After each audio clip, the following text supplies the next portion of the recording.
Hello friends, good morning, welcome back to my channel Paromita ব্লগে তোমাদেরকে অনেক স্বাগত জানিয়ে নতুন একটা ব্লগ শুরু করছি। আশা করি যে যেখান থেকে দেখছো সবাই ভালো আছো, সুস্থ আছো, আমরাও সবাই ভালো আছি। আজকে হচ্ছে বৃহস্পতিবার আর এখন বাজে হচ্ছে সকাল 10:30। এতক্ষণ সমস্ত কাজ সেরে ভাত বসিয়ে দিয়ে এসে আমি রান্না করছিলাম।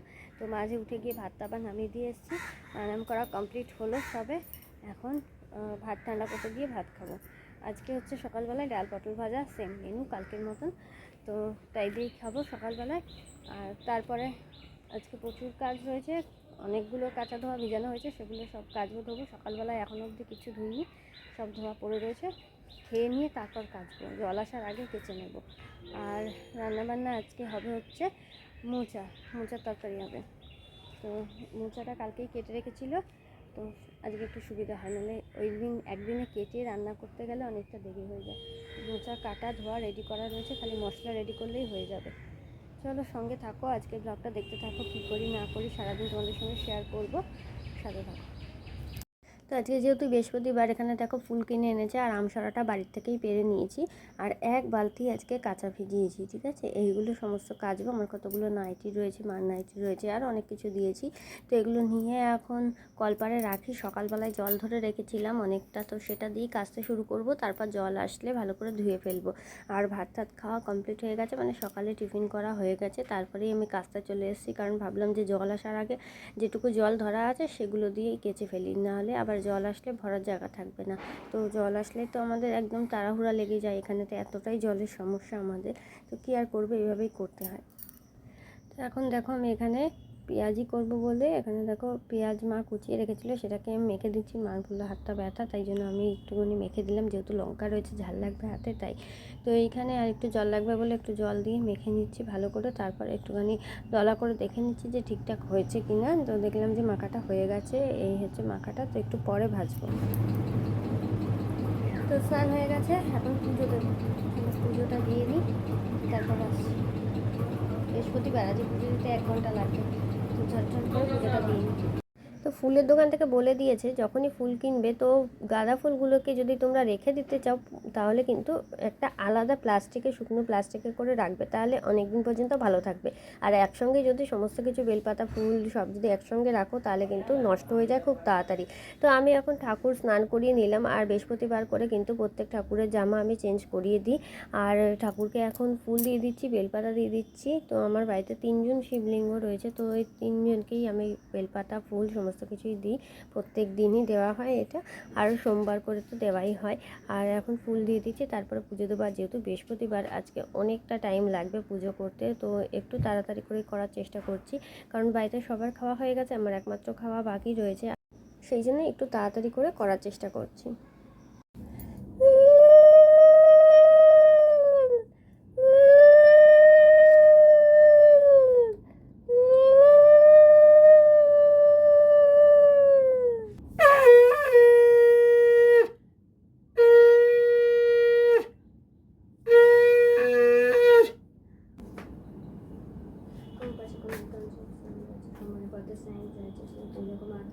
নারায়ণ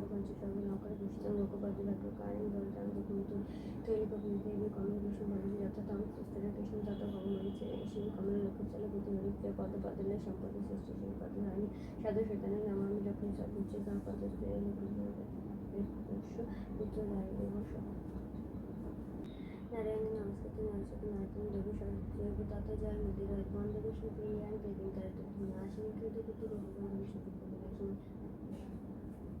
দোল পূর্ণিমান নির্মলা কাজ বলতেছে মনের কথা শ্লোকগুলি ভাব করে বসে নারায়ণ করেছে। তো পুজো দেওয়া হয়ে গেছে, এখন ভাত খাবো। ওদের সবার খাওয়া হয়ে গেছে, আমার একারই খাওয়ার বাকি। চলো কলপারে যা আছে সেগুলোকে তুলে নিই। জামা কাপড় মোটামুটি সব তোলা হয়ে গেছে, প্রচণ্ড মেঘ করছে, 2-4টে আছে, ওগুলো তুলে নিই। আর আলু ধুতে পারিনি, এই যে ব্যাগ পরে রয়েছে, দেখো কিছু ধোয়া হয়নি, জল পাইনি বলে ধুতে পারিনি, ওগুলো জল আসলে ধোবো। তো এখন যাই, আমি খেয়ে নিই আগে, এগুলো তুলে নিই, বাইরে এগুলো তুলে নিই। আর এই যে কতগুলো তুলে রেখেছি এখানে, এগুলো তুলে নিই, তারপর খেতে বসে, নাহলে নিশ্চিন্তে খেতে পারবো না। হয়তো খেতে বসলাম, বৃষ্টি নেমে গেল, পুরো অন্ধকার করে গেছে একদম। তারাও দেখে দেখো পুরো অন্ধকার হয়ে এসছে। এই 2-4টে জামা কাপড় আছে, তুললে হয়ে যাবে। এই কটা তুলবো, কলপারে একটা খালি হাঁড়ি রয়েছে, আর কিছু নেই। মনে হচ্ছে যেন বিকাল হয়ে গেছে এমন লাগছে। খেতে বসে পড়েছে। এখানে রয়েছে মোচার তরকারি, লেবু, পেঁয়াজি, ডাল আর ভাত। তো খেয়ে নিই, পরে তোমাদের সঙ্গে দেখা হবে। খেয়ে দিয়ে উঠে বাসন মাজার সমস্ত জলের কাজ করে এখানে বসে পড়েছি হাতের কাজ নিয়ে। এখন ঘন্টাখানেক এই কাজটা করব, তারপরে উঠে তো ডিনার কমপ্লিট করে রান্নাঘরের সমস্ত কাজ কমপ্লিট করে এখন বাজে রাত্রি 10টা। এখন আমি এসে বসলাম একটুখানি জুয়েলারি বানানোর জন্য। তার আগে সময় পাইনি, একটু ফোনেও কাজ করছিলাম।